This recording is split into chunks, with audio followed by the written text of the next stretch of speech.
Pernah bertanya-tanya bagaimana kerajaan maritim kuno, yang berkembang pada abad ke-7, berhasil menguasai jalur perdagangan Selat Malaka dan Sunda yang ramai. Kerajaan ini tidak lain adalah Sriwijaya, sebuah nama yang bergema di masa lalu yang kaya. Terletak di jantung Asia Tenggara, Sriwijaya adalah mercusuar kehebatan maritim dan kemegahan budaya pada masa kejayaannya. Kerajaan yang tumbuh subur di era yang ditandai dengan naik turunnya peradaban ini bukanlah wilayah biasa. Lokasinya yang strategis antara Samudera Hindia dan Pasifik menjadikannya pusat perdagangan dan pertukaran budaya. Dari pulau-pulau yang kaya akan rempah-rempah di India hingga pelabuhan-pelabuhan kuno di India dan Tiongkok, Sriwijaya adalah kunci utama yang menghubungkan beragam dunia. Tapi ada lebih banyak hal di kerajaan ini daripada yang terlihat. Saat kita mengupas lapisan waktu, narasi menawan tentang kekuasaan, pengaruh, dan intrik mulai terungkap. Tetaplah mengikuti perkembangan kita saat kita menyelidiki kebangkitan kekuatan maritim ini.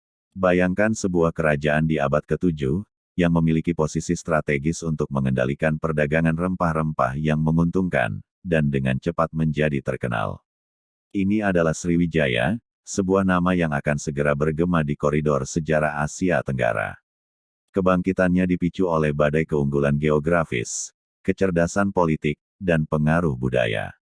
Sriwijaya terletak di jantung Kepulauan India, wilayah yang kaya akan sumber daya alam dan memiliki posisi penting dalam jalur perdagangan yang menghubungkan India, Tiongkok, dan Timur Tengah. Lokasi yang strategis ini terbukti memberikan keuntungan bagi kerajaan ini, membuka jalan bagi kerajaan tersebut untuk mendominasi perdagangan rempah-rempah, sebuah komoditas yang bernilai emas pada masa itu. Posisi geografis yang berkontribusi terhadap kebangkitannya. Para pemimpin Sriwijaya adalah diplomat yang tajam, yang mengakui kekuatan aliansi dan kemitraan. Mereka menjalin hubungan dengan kerajaan tetangga dan kerajaan yang jauh, memastikan keamanan dan kemakmuran wilayah kekuasaan mereka. Aliansi ini tidak hanya memberikan perlindungan terhadap calon penjajah, namun juga membuka jalan baru bagi perdagangan dan pertukaran budaya, sehingga semakin memperkuat cengkeraman Sriwijaya di wilayah tersebut. Namun, kebangkitan kekaisaran bukan hanya sekedar kisah tentang kekuatan militer dan kehebatan ekonomi. Sriwijaya juga merupakan mercusuar budaya dan spiritualitas, dan agama Buddha memainkan peran penting dalam membentuk identitas kerajaan. Wilayah ini merupakan rumah bagi banyak cendekiawan dan biara Buddha, dan para penguasanya memeluk agama tersebut dengan tangan terbuka. Kecenderungan spiritual ini bukan sekedar pilihan pribadi, namun merupakan alat strategis yang membantu Sriwijaya mendapatkan niat baik dari kerajaan Buddha lainnya. Dengan mempromosikan agama Buddha, para penguasa Sriwijaya memperkuat pengaruh budaya mereka di seluruh wilayah, menambah lapisan kekuatan mereka yang semakin besar.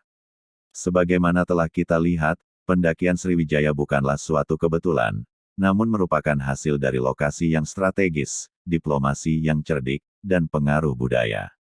Sebuah kerajaan yang muncul dari perairan kepulauan Indonesia hingga menjadi salah satu kekuatan maritim paling kuat di Asia Tenggara, Sriwijaya tetap menjadi bagian yang menarik dalam catatan sejarah.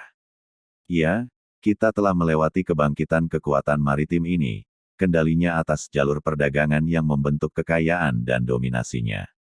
Kita telah melihat kekayaan budayanya, khususnya dampak mendalam dari ajaran Buddha. Dan kita telah menyaksikan penurunannya, sebuah pengingat akan sifat kekuasaan yang cepat berlalu. Pada akhirnya, Sriwijaya berdiri sebagai babak menarik dalam sejarah kita bersama, sebuah bukti sifat kekuasaan yang hanya sementara, dan pengaruh budaya dan perdagangan yang abadi.